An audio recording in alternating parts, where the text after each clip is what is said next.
Olá, tudo bem? Voltamos a tratar do assunto conflito entre judeus e palestinos. Se você não viu o primeiro vídeo, seria muito legal que você visse. Nós temos aqui um link para você assistir. Assista, por favor, que você vai entender bem a nossa segunda parte. Voltaremos a conversar com Adi Eshed, diretamente da cidade de Askelon, em Israel. Olá, Adi, tudo bom? Olá, Cacá. Voltamos, né, com a nossa segunda parte da nossa conversa, que foi espetacular até agora. E nós paramos exatamente, Adi, mais ou menos ali na Primeira Guerra Mundial. Aí eu queria que você passasse para a gente, até a gente dar um salto até aquele momento terrível que foi a Segunda Guerra Mundial, principalmente para o povo judeu. O que aconteceu a partir dessa Primeira Guerra Mundial? Nós estamos falando de 1914, 1918, com o movimento sionista. Eu queria que você mostrasse como é que o povo judeu se desenvolveu, e a gente, que você é um cara que tem uma visão, você é um cara que conhece muito de história, como o lado árabe se desenvolveu e se desenvolveu. Eu queria que você contasse esse momento, entre a Primeira Guerra Mundial e Segunda Guerra Mundial. Ok, então esse é um período de 30 anos, em primeiro lugar. Os ingleses chegam aqui com interesse econômico e, ao longo deste período, eles recebem aquilo que é chamado Mandato Britânico na Palestina, tá? Que é a missão que a ONU cedeu para os ingleses, dizendo para eles: vocês têm que preparar agora estas duas comunidades, tá? O lado judaico e o lado árabe, para uma futura independência. Okay? Tem que lembrar que logo depois da Primeira Guerra foram definidas muitas fronteiras na Europa. Tá? Alguns superpoderes sumiram do mapa, eles foram divididos, apareceram países novos. Tá? Esse processo, okay, ele vai chegar até aqui. Tá? Ainda não foram definidas as fronteiras, os países. Tá? Por exemplo, ninguém sabia se a Palestina ia incluir a Jordânia junto, ou se a Jordânia ia ser parte do Iraque. Tá? Tudo isso ainda, vamos dizer assim, é flexível. E os ingleses começam com alguns passos interessantes. Tá? Em primeiro lugar, depois de muitos anos que não teve nenhuma obra pública grande, começa uma obra pública bonita aqui. Chegam arquitetos, engenheiros, tá? As cidades crescem muito, tá?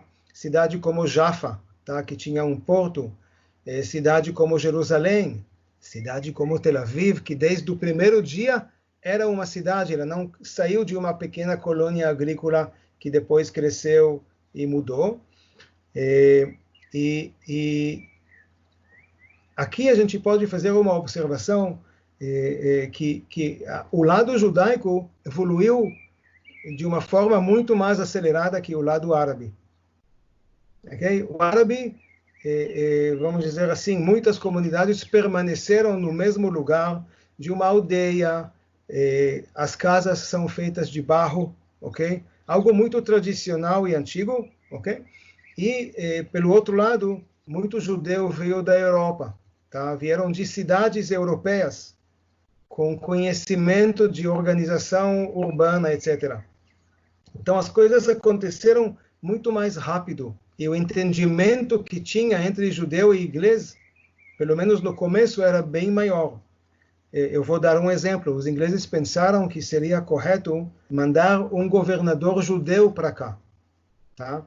E mandaram alguém. O primeiro governador britânico aqui, depois da Primeira Guerra, era uma pessoa chamada Herbert Samuel, tá? Que era muito próximo, vamos dizer assim, das comunidades judaicas. Ele foi substituído depois, teve outros que não foram tão legais com os judeus quanto ele, talvez. Mas essa coisa de colonizar o deserto, tá? Uma das coisas, quando você olha no mapa, tá? Tem um triângulo, okay, de cabeça para baixo, que a ponta dele é o Mar Vermelho. Os judeus entenderam algo interessante, na década de 40, que os árabes, como eles têm agricultura tradicional, eles não mostram interesse pelo deserto. Então, Ben-Gurion, tá, que chegou aqui como um pioneiro agricultor, tá, em 1905, ele falou, então nós vamos tentar convencer o mundo que nós temos a capacidade de desenvolver o deserto. E ele atuou para criar assentamentos no deserto. E realmente, no mapa da partilha, que nós vamos chegar daqui a pouco, a gente vê que toda aquela parte, aquele funil, tá, do deserto do Negev, a parte sul, está nas mãos de Israel, enquanto a parte de cima está muito dividida, algo que é um pouco difícil de controlar até, tantos lugares estreitos assim de passagem de território judeu para território árabe, etc. Então, tudo isso caracteriza bastante o período até a Segunda Guerra Mundial, que muda tudo. A Segunda Guerra Mundial muda tudo. A partir de agora, pelo menos o lado judaico diz, nós devemos lutar agora contra a Alemanha, fazer aquilo que nós podemos fazer, tá? Juntaram ao exército britânico, tá? Lutaram em vários lugares, a brigada dos judeus no exército britânico. Enquanto os árabes, por exemplo, não mostraram esse mesmo lado, tá? Então ficou um pouco congelado para eles. Então, aconteceu a Segunda Guerra Mundial, todo aquele sofrimento, infelizmente, aquela perda de vidas do mundo todo e principalmente do povo judeu. Aí nós chegamos à Assembleia Geral da ONU de 47, que estabeleceu a possibilidade da criação de dois estados. Ela não criou dois estados, é importante que te fale isso, mas ela estabeleceu geograficamente como seria um estado judeu e um estado palestino. Vamos partir daí para a gente entender? Vamos. Então, tem quatro jogadores aqui. Um lado é a ONU, ok? Que propôs alguma coisa. Outro lado é a Inglaterra, que está mais ou menos com um pé já para fora.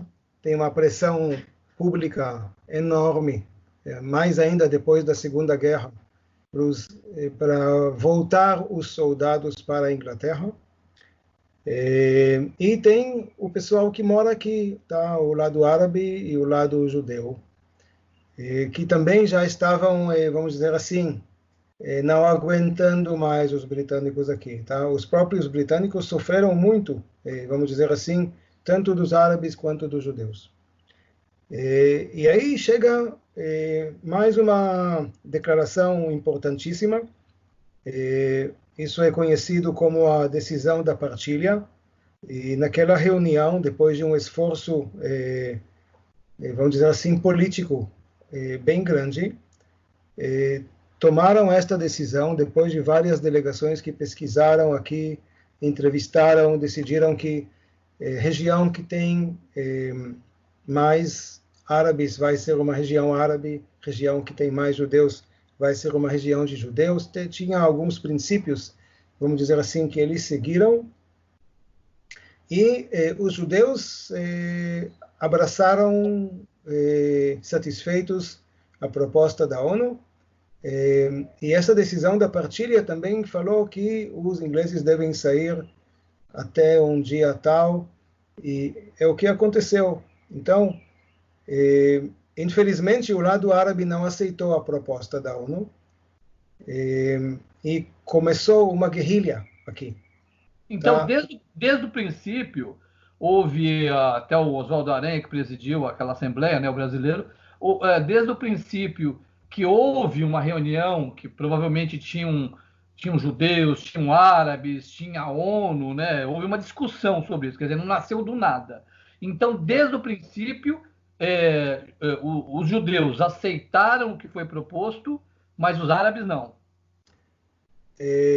Quando a gente fala os árabes, tem vários lados, várias formas de olhar. Por exemplo, a Golda Meir, aquela que depois de muitos anos será primeira-ministra, ela tinha uma certa amizade com o rei da Jordânia daquela época, que não negou, não rejeitou a ideia de ter um Estado chamado Israel aqui. Tá? Mas quando foi para se posicionar, vamos dizer assim, os países árabes tomaram um lado contra, junto com os locais, o lado árabe que aqui morava, e eles tinham mandado tropas, tá? No dia seguinte, logo depois da declaração da independência, quando o último britânico saiu daqui, invadiram vamos dizer assim, o país recém-nascido. Nasceu ontem. Desculpa, nesse momento a gente tem a figura do Ben Gurion, né, que era um líder, e há uma oficial criação do Estado de Israel, que foi em 1948, foi isso? Sim, 14 de maio, numa sexta-feira à tarde. Ok. Pode continuar. Então, sábado de manhã, começou a invasão, vamos dizer assim, uma etapa mais formal.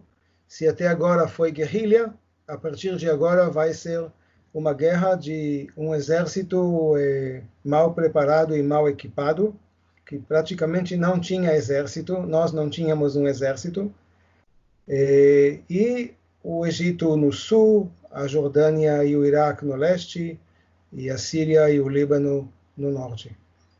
Entendi. E aí começa uma guerra mesmo, uma batalha. E você falou, se eu entendi, Israel nem tinha um exército ainda, né? Israel nem tinha um exército. E como é que foi a partir desse momento? Porque aí essa seria a primeira guerra do Estado de Israel contra os árabes, né? Contra os palestinos, vamos assim dizer. E como é que desenrola isso?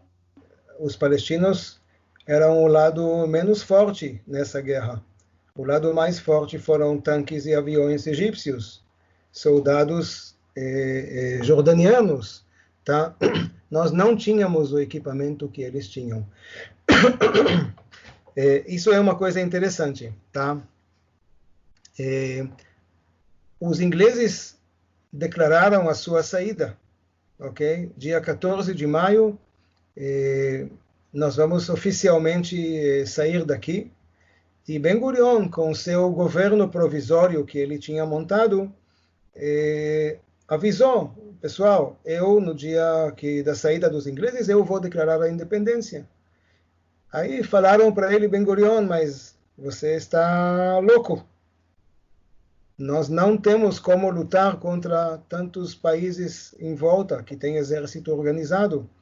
Com que armas a gente vai lutar? Aí ele falou, nós vamos lutar com as armas que nós vamos comprar. Mas Ben Gurion, faltam 2 semanas. E a gente não tem nem dinheiro para comprar. Ele falou, a Golda Meir vai conseguir o dinheiro. Tá? Ela vai lá para os judeus ricos. Aí falaram para ele, mas a Golda Meir está sentada aqui do lado dessa mesa e a gente está falando de daqui 2 semanas. Como a gente vai conseguir o dinheiro para... E esse é um dos milagres. Este é um dos milagres. A gente tem que lembrar que o fato que Israel está aqui, Israel, de alguma maneira, representa interesses de outros países. Todo mundo sabe o que é a Guerra Fria, que começa depois da Segunda Guerra. Então, essa presença de alguém, de um país, de um Estado democrático, nesta região, é interesse de muitos outros países que decidiram apoiar Israel naquela primeira etapa. E um dos primeiros a apoiar foi a Rússia. E a Rússia começou a enviar armas para cá, de uma forma meio clandestina. Tá? E nós começamos a formar o nosso exército desta forma. Tá? E realmente Golda Meir foi para os Estados Unidos, conseguiu dinheiro, e com esse dinheiro compraram armas. E a guerra era tão longa que teve assim tempo para treinar um pouco e para formar unidades maiores com tanques, com jipes, com armas, com aviões, tá? Que às vezes caíram na sua primeira missão, mas tem até uma história de aviões que Israel comprou nos Estados Unidos que fizeram escala no aeroporto de Natal, no Brasil, tá? Que é o ponto mais próximo da Europa. Assim, de lá eles vamos dizer assim, vão gastar menos combustível para poder atravessar o Oceano Atlântico.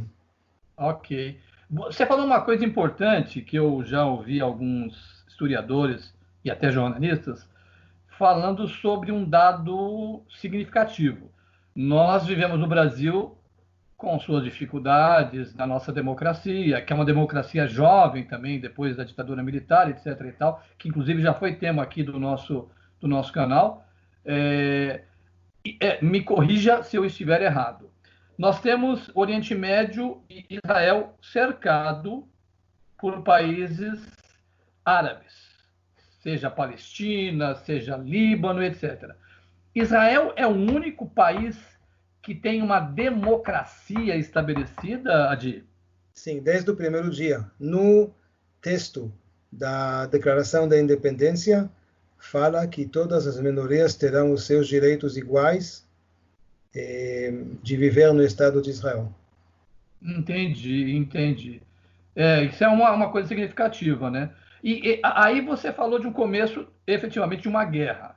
E aí você tem, até você me passou aqui várias guerras, né? Você tem Guerra dos 6 Dias, depois tem várias guerras. A Guerra dos 6 Dias é uma coisa importante, né? Que é de 67. Mas Israel, no caso, ele começou a brigar contra os árabes em volta dentro dos limites estabelecidos pela ONU, né? No início era assim, mas como o outro lado não aceitou a proposta da ONU, no fim da Guerra da Independência, as fronteiras estabelecidas foram fronteiras de cessar-fogo. Tá? Quer dizer, as linhas estabelecidas naquele momento que assinaram o Tratado de Cessar-fogo. Isso durou quanto tempo? Desculpa, Adi. Para ter esse cessar-fogo foi quando? Tá, então se a guerra começa no fim de 47, tá? Ela dura todo o ano de 48, tá? Em março, abril de 49 foram assinados os tratados de cessar-fogo. Aí que termina a guerra. Entendi. E aí nesse ponto, porque às vezes existem críticos de Israel, eu vou falar dentro daquilo que eu conheço, eu não sou um profundo conhecedor, sobre um expansionismo de Israel. Nesse momento, Israel, por causa da guerra, que começou com, você disse, Israel não tinha armas, Israel não tinha nada. Você tinha países organizados em volta, mas Israel não tinha nada. Já houve uma vitória e um crescimento territorial de Israel ou não? Sim, em comparação ao plano da partilha, sim. Entendi. E aí começa um crescimento. Aí depois disso houve relativa paz, não, ou partimos para uma outra guerra? Cacá, nunca teve uma paz. Nunca. Não. Tem historiadores que definem esse período de 50, 60 anos do início, como uma guerra só, ok? Que tem várias etapas. Entendi. Quer dizer, na verdade, porque as pessoas falam muito em paz, eu vou entrar nesse assunto com você nesse nosso segundo programa. Mas então você tem outras guerras, mas você tem entendimentos também, com o Egito do Anwar el-Sadat, né, que é 1970, não é isso? Quer dizer, pelo menos acordos esporádicos aconteceram, né? Olha, é interessante isso, porque, por exemplo, a Jordânia nunca fez questão de lutar contra Israel.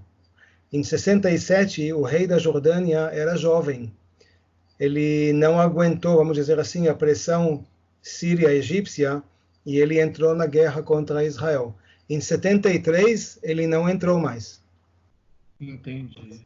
E tem muitos acordos não formais, não oficiais, não declarados que tinha entre os países, por exemplo, a divisão das águas do Rio Jordão. É um acordo que aconteceu muito antes da paz com a Jordânia. Entendeu? Entendi. E aí eu queria que você falasse rapidamente do acordo com o Egito, que durou enquanto o Sadat foi presidente, né? O Anwar el-Sadat. Sim, que aconteceu durante a época do Sadat. Em 1970 ou 71 morre o presidente do Egito chamado Nasser. e quem assumiu depois foi o Sadat. Você sabe que as coisas nunca são preto e branco. Sadat ofereceu para Golda Meir, ok, algumas vezes negociar pela paz.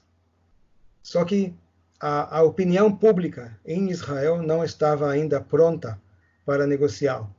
A Guerra dos 6 Dias foi tão gloriosa, rápida, triplicou o território de Israel, que Israel ainda não estava preparada para sentar e negociar aquele território enorme que Israel conquistou do Egito.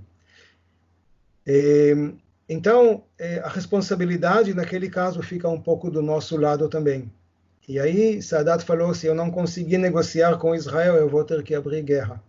E essa é a Guerra de 73. Depois da Guerra de 73, quando o Egito conseguiu recuperar, pelo menos o orgulho, não recuperou território, mas recuperou orgulho por ter ganhado, vamos dizer assim, algumas batalhas contra Israel, parece que o lado israelense também acalmou um pouco e entendeu que esse passo que o Egito fez agora, uma tentativa de paz, pressão americana muito forte a favor da paz, é um passo sério. E o primeiro-ministro na época era Menachem Begin, que apesar de ser da direita, que é contra qualquer devolução de território, devolveu o enorme território do deserto do Sinai e de uma forma muito natural e muito humana. Eu lembro desse momento, tá assistindo na TV o pouso do avião egípcio e o presidente do Egito sai do avião e vai palestrar no parlamento de Israel em Jerusalém. Que momento emocionante. E tem coisas que acontecem, foi como se fosse uma declaração, olha, eu vim aqui, eu não tenho medo de vocês, eu sei que vocês também querem a mesma coisa como eu, vamos dar um presente para a próxima geração, uma vida sem guerra. Então Israel aceitou essa proposta e foi uma coisa muito emocionante. Entendi. Mas aí nós estamos falando, Adi, nós não estamos falando, porque a autoridade palestina, você falou, ela nasce exatamente quando, Adi? Então, nesse acordo de paz com o Egito, uma parte é dedicada às futuras negociações com os palestinos. O presidente do Egito queria garantir também uma solução justa para os palestinos. Okay? E lá foi nos acordos chamados Camp David. Okay? Dedicaram também uns capítulos para uma futura negociação com os palestinos que vai estabelecer uma autonomia para os palestinos. Opa, deu uma congeladinha, agora voltou, Adi, é a internet. Então, a gente estava falando, né, Camp David, a paz com o Egito, você falou daquela imagem espetacular da autoridade egípcia conversando, acho que em Israel, né, foi até Israel, foi isso? E foi uma coisa emocionante. E aí, mas aí você tem e você falou que dentro do que propôs o Sadat lá em Camp David com o Menachem Begin, era isso? Menachem Begin? Que, aliás, eles ganharam até prêmio Nobel por causa disso, né? Verdade. Eles ganharam o prêmio Nobel por causa disso, porque realmente é um passo importantíssimo. Estava incluído um espaço ali para o povo palestino, ok? Certo. Porque o que a gente vê até agora é paz com Egito, mas e o povo palestino? Foi incluído nisso, mas qual era o sentimento do povo palestino? Era um sentimento de pensar na paz também ou não? Não, não era nada disso. O povo palestino, eu acho que também pela responsabilidade de Israel, não enxergava ainda uma negociação começar. Tipo, eles enxergaram Sadat como um traidor. E não é à toa que, alguns anos depois, ele foi assassinado. no Cairo, Sim, 1981. Ele foi assassinado numa marcha, num desfile militar. sim. E aí, a partir desse momento, você, quando aí assumiu o general Hosni Mubarak, né? Aí a relação Israel e Egito mudou? Olha, o Egito e os outros países árabes também têm, às vezes, uma briga interna muito forte. A gente vê isso agora também com todo o tema da Primavera Árabe, tá? Não é fácil controlar um povo pobre de 70 milhões de egípcios. Não é nada fácil. As forças políticas, não é à toa que não tem democracia nesses países, porque não deu certo toda essa Primavera Árabe, porque o país não está preparado para a democracia. Então, nenhum líder tem uma vida fácil em nenhum desses países árabes em volta. Entendi. Você tocou num ponto, nós estamos caminhando aqui já para o nosso encerramento, você tocou num ponto importantíssimo. Você tem, em 1948, estabelecido o Estado de Israel. E houve a guerra, houve muita gente, porque você tem uma comunidade judaica espalhada pelo mundo, muito importante, né? E isso até talvez seja o ponto que alguns antissemitas combatem, né? Porque não conseguem ver o crescimento desse povo, né? Nem todo mundo acerta, nem todo mundo erra, mas o povo judeu sempre lutou, pelo que eu entendo de história, para se estabelecer como nação. Né? Isso é o que me parece. Até entendo que você pode ter o povo, na minha opinião, vou perguntar a tua, o povo palestino também se estabelecendo. Eu acho que isso é simploriamente pensando seria o ideal, mas é tanto ingrediente que não é uma coisa tão simples. Mas aí você tem, eu queria que você fizesse esse paralelo e pensasse junto com a gente. Você tem o Estado de Israel, pelo que me parece, num crescimento, mesmo a partir até já do sionismo lá, você tem um crescimento vertiginoso e você tem um Estado pequeno, mas de um tamanho como Estado gigantesco. E já a Palestina não acompanhou esse crescimento, né, Adi? Sim, em termos de atividade política, a Palestina sempre, os palestinos sempre querem aquilo que já está fora da mesa da negociação. Tá? Em 48 eles não queriam nada. Tá? Agora eles querem 67. Ok? E nada daquilo que era, podemos dizer, é base para uma negociação em 2020. O que falta sempre, para qualquer comunidade, para qualquer povo, são líderes pragmáticos. Líderes pragmáticos que podem dizer, olha, esta é a situação, a gente tem que se virar com isso para tentar fazer o melhor. E essa eterna briga, vamos dizer assim, declarada pelos líderes palestinos, não pelo povo palestino todo, tá? Eu acho que dentro do povo tem pessoas inteligentes, tem muita colaboração entre nós e o povo palestino em várias formas, mas a liderança do povo não consegue unir o povo em volta de um líder que saiba convencer o povo o que seria bom para nós fazermos agora. Eu só posso dar um exemplo, tá, de um casal que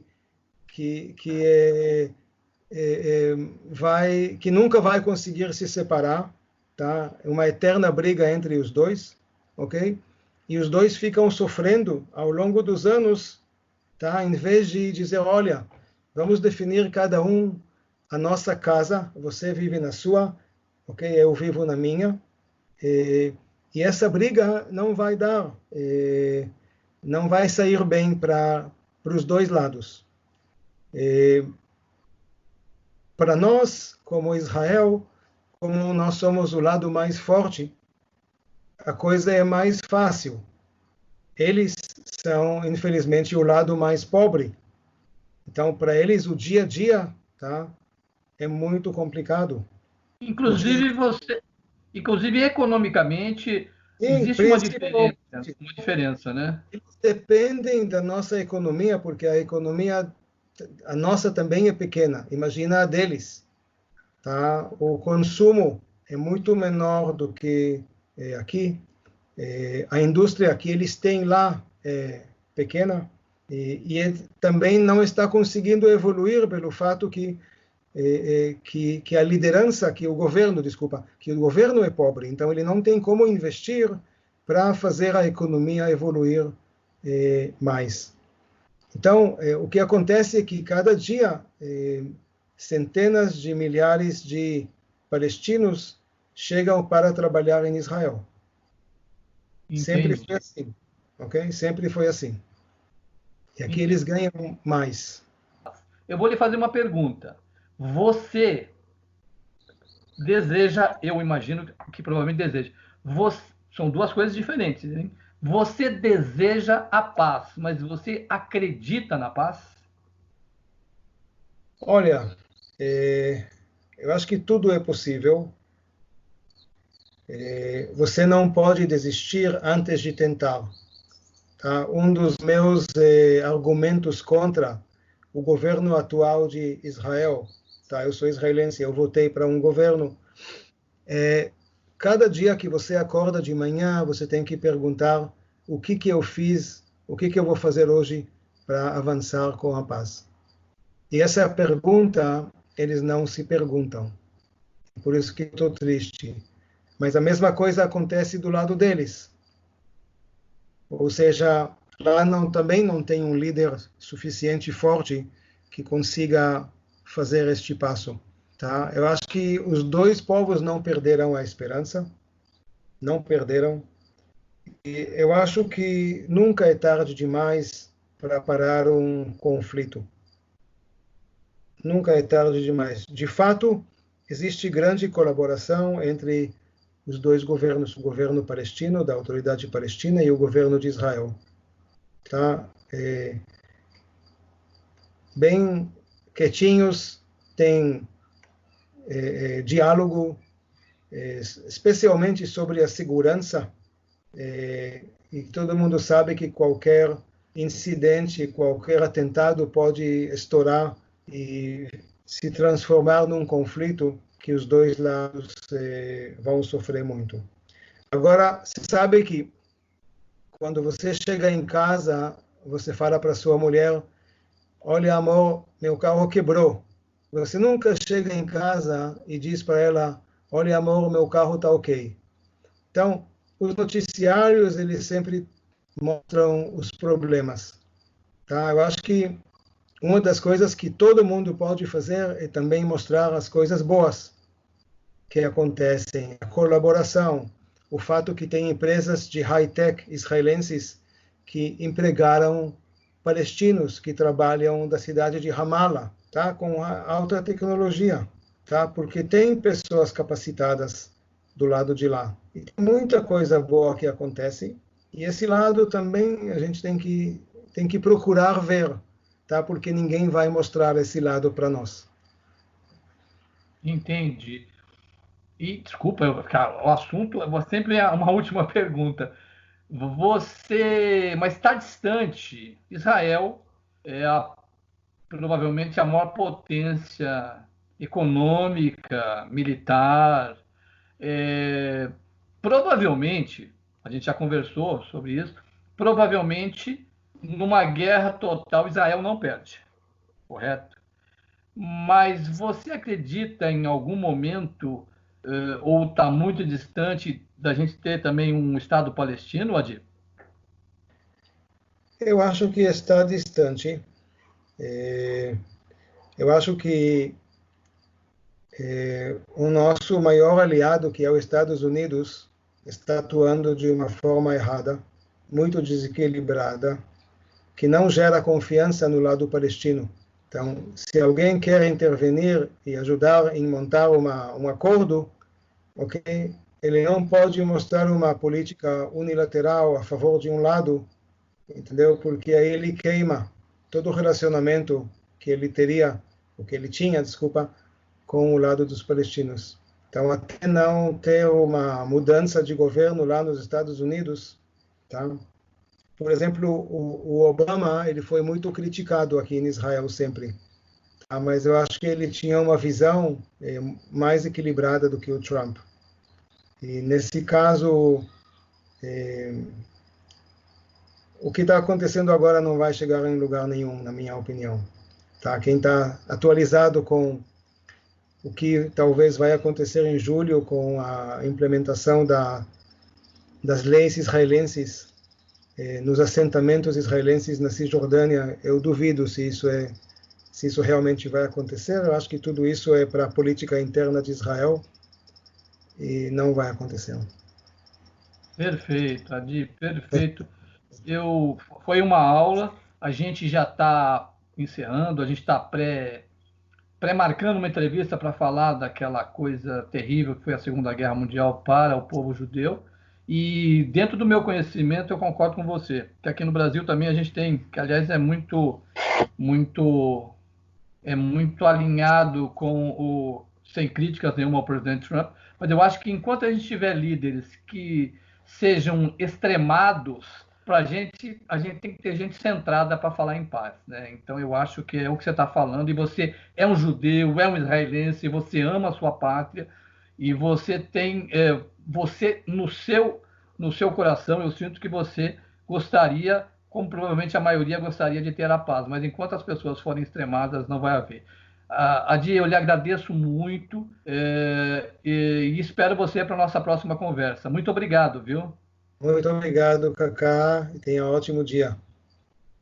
Não se esqueça de deixar os seus comentários, dar o seu like, se inscrever e compartilhar o nosso canal. Isso nos ajuda muito, ok?